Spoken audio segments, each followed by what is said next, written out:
All right, let's dive right in. We hear this term all the time, right? The alpha mindset. But what if I told you it has absolutely nothing to do with being the loudest person in the room? Today, we're going to break it down, not as some fixed personality trait you're born with, but as a quiet neurological skill. It's a kind of mental fortitude that, believe it or not, anyone can build. You know that feeling, right? That unshakable, almost primal presence that just makes everyone instinctively pay attention? It's a seriously powerful feeling, and I promise you, it's not magic. It is a direct result of the internal state of the person who's commanding all that attention. So let's just clear this up right off the bat. The common myth is that an alpha is a bully, someone who just dominates through force. But the reality, which is actually backed by neuroscience, is that it's an internal skill. It's all about mental fortitude, the ability to stay calm and in control, especially when the pressure is on. To really, really get this, we have to look inside the brain. See, this isn't just about attitude or acting tough. It's about your own neural architecture. The real battle for control and presence, it happens between two key players inside your own head. Let's use a little metaphor here to make sense of this. Think of your prefrontal cortex as the calm, rational CEO of your brain. It's the part that makes calculated, smart choices. Now, your amygdala, on the other hand, well, it's like the company's super-sensitive alarm system, just screaming threat and pushing you into a reactive state. True mental strength is all about letting the CEO run the show, not the frantic alarm system. So, the big question is, how do we make sure the CEO is actually in charge?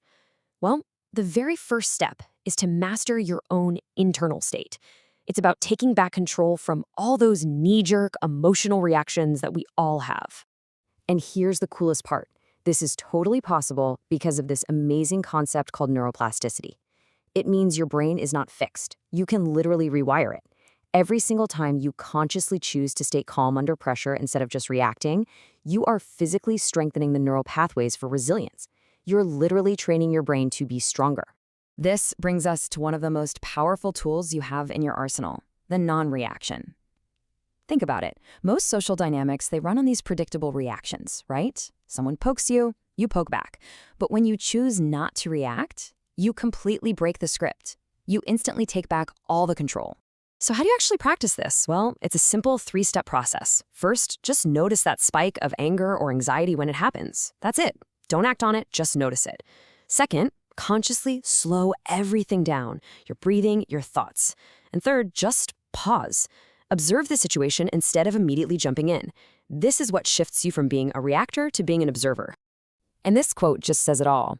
When someone is trying to get a rise out of you, and you give them nothing but calm observation, your silence is a statement. It communicates that you are grounded in your own reality, and you cannot be pulled into theirs.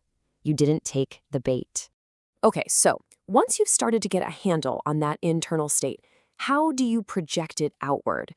How does that inner calm actually translate into a powerful social presence?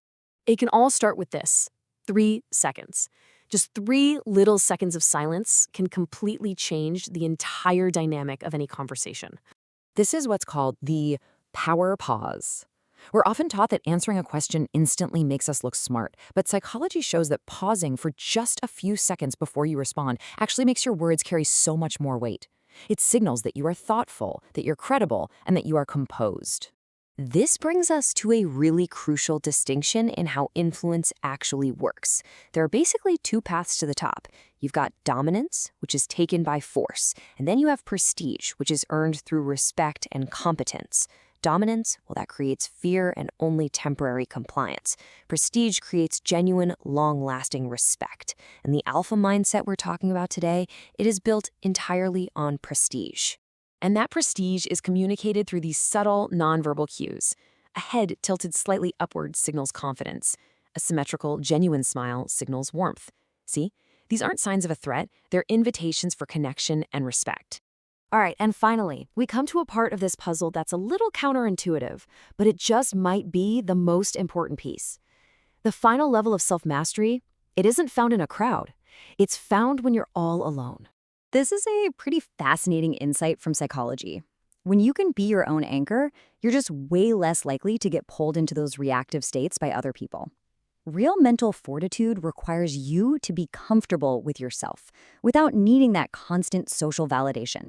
And here is the ultimate payoff. When you no longer need anything from the people around you, not their approval, not their attention, your presence becomes incredibly powerful. You're not scanning the room for reactions anymore. You are simply there, grounded and self-contained. And that is magnetic.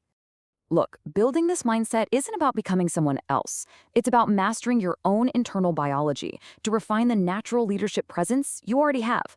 So let's put this into practice. Here is your challenge. It is so simple. The next time you're in a meeting, a conversation, anywhere at all, and someone asks you a question, just pause. Count to 3 in your head before you answer. Feel that space you've just created, and watch how the energy shifts toward you as you own that silence. So I'll leave you with this one final thought to chew on. Think about your own life, your work, your relationships. Where is the very first place you are going to try the power pause and just see what happens?